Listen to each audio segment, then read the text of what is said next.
책임감이 정말 강한 사람은 그 자리에서 버티도록 사회도 요구하고 자기 자신도 자기 자신에게 요구할 때가 많아요. 근데 버티고 버티다 보면 사람이 굳어진단 말이죠. 떠나고 돌아가지 않아도 되는, 외부의 압력을 제거하고 진짜 자기 목소리를 떠난 곳에서 좀 들어보는 그런 여성들의 캐릭터를 더 만들고 싶어요.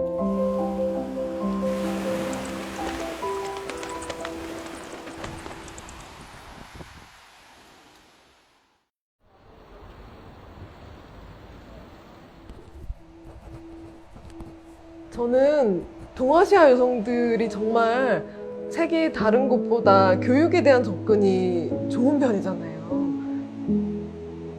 우리를 지원해주는 부모 세대 아래에서 학교에 가서 열심히 공부하고 너의 어떤 가능성을 펼쳐라 등을 밀어주는 그런 세대에 속하는데, 그런데 학교까지는 어떻게든 그 바닥이 평평했다면 교육 다음에는 그 평평한 바닥이 보장되지 않는구나.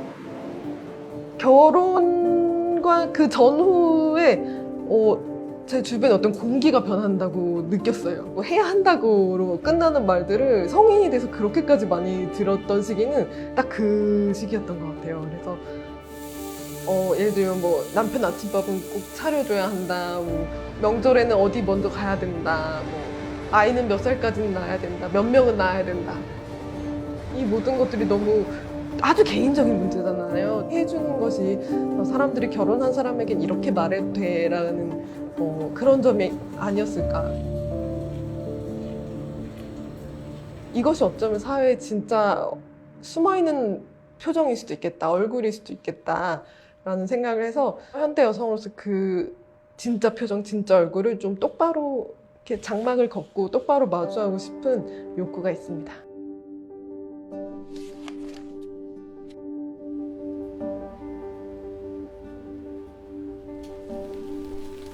옥상에서 만나요의 경험이 사실은 문학계 얘기인 것 같아요.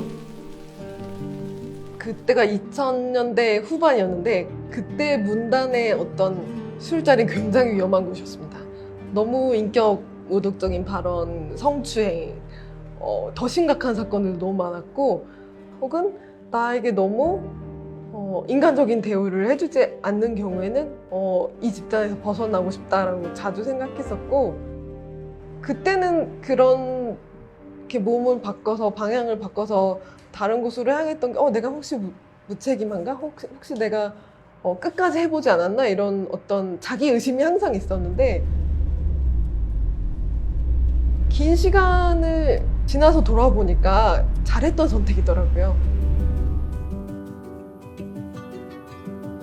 어쨌든 숨을 고른 다음에 나를 보호한 다음에 그 다음을 생각해도 되지 않은가.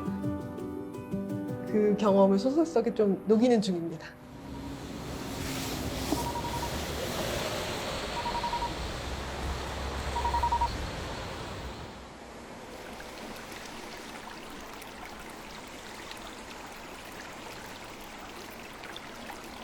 제가 예전에 일했던 지역이 철새들이 많이 찾아오고, 운이 좋으면 정말 5m, 10m 밖에서도 그렇게 커다란 새를 마주칠 수 있어서 거리감이 정말 중요하거든요. 새를 방해하지 않으면서 새의 아름다움을 즐길 수 있는 어떤 거리감, 존중의 거리감이 굉장히 중요한데, 문학도 좀 비슷하지 않은가. 현실에 사실 아주 밀착된 상태에서는 인물들이 활개치는데 좀 제약이 있을 수도 있어서, 제가 자주 하는 방식이 현실과 굉장히 닮았지만 현실이 아닌 세계를 만든 다음에 그 안에서 주인공들이 모험을 더 하고 변칙적인 행동을 하고 가보지 않았던 방향으로 가볼 수 있거든요. 저는 약간 뻔뻔해지는, 저번 규칙에 어긋나는데 안에 넘어가 버리는 어떤 여성 괴물 이야기에 끌리는 것 같아요. 뭐랄까, 한계가 없는 몸을 가진, 단 것도 왕창 멋있고 힘도 세고 어둠 속에서도 활개칠 수 있는 그런 여성. 나를 소모시켰던 사람을 반대로 소모시켜 버리기도 하고, 때리면 안 되지만 때려버리기도 하고. 제가 쓰는 것뿐만 아니라 여러 나라의 여성 작가들이 여성 괴물들을 더 많이 써주면 좋겠다.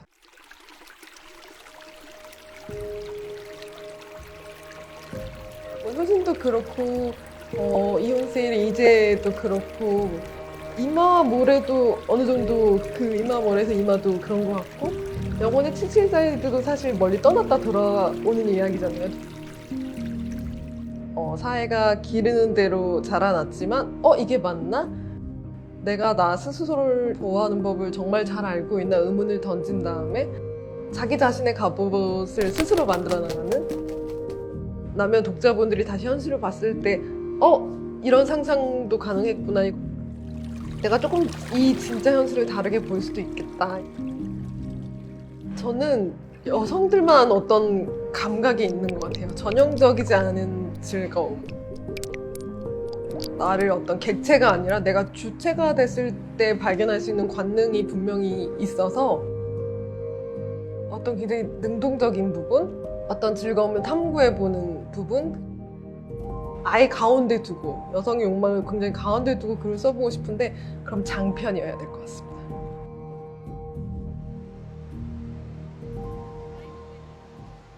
저는 아시아 여성들의 목소리가 들린 지 얼마 되지 않았다고 생각하고 있어요. 특히 전 세계적으로 봤을 때 우리의 목소리에 어떤 힘이 실린 지는 얼마 되지 않았기 때문에 그렇기 때문에 우리가 해낼 수 있는 일이 굉장히 아시아끼리 좀 더 소통하고 저 나라의 작품을 직접적으로 해야 되는데 이상하게 항상 영미권에서 더 이름이 알려지면 그때 아시아들도 함께 이렇게 번역하는 일이 좀 아쉬운 것 같아요. 저는 일단 20세기에 워낙 걸출한 작가님들 영향을 많이 받았어요. 박경리 선생님이나 박완서 선생님이나 그리고 나서 제가 또 청소년기에 들어가면서 은희경 선생님, 정희연 선생님, 한강 선생님, 김혜란 선생님, 황정은 선생님 느낌을 받은 이후로 나도 지금 이 시대를 같이 살아가는 사람들의 언어로 문학을 하고 싶다. 어떤 지금 한국 여성의 목소리가 잘 들리는 문학을 하고 싶다라는 어떤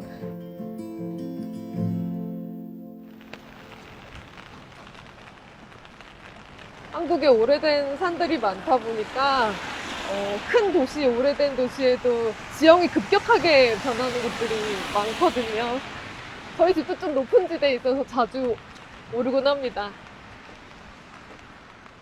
숨이 찰 때 한 번만 더, 한 걸음만 더 가보고 싶다고 자주 생각하는 것 같아요.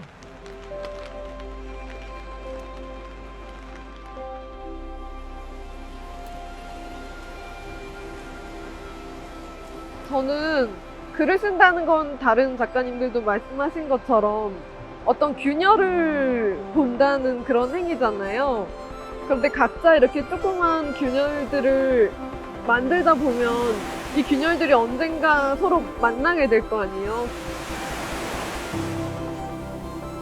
한 번에 모든 것을 다 해결할 수 있는 세계는 한 번도 있었던 적이 없고 항상 점차적으로 나아지잖아요.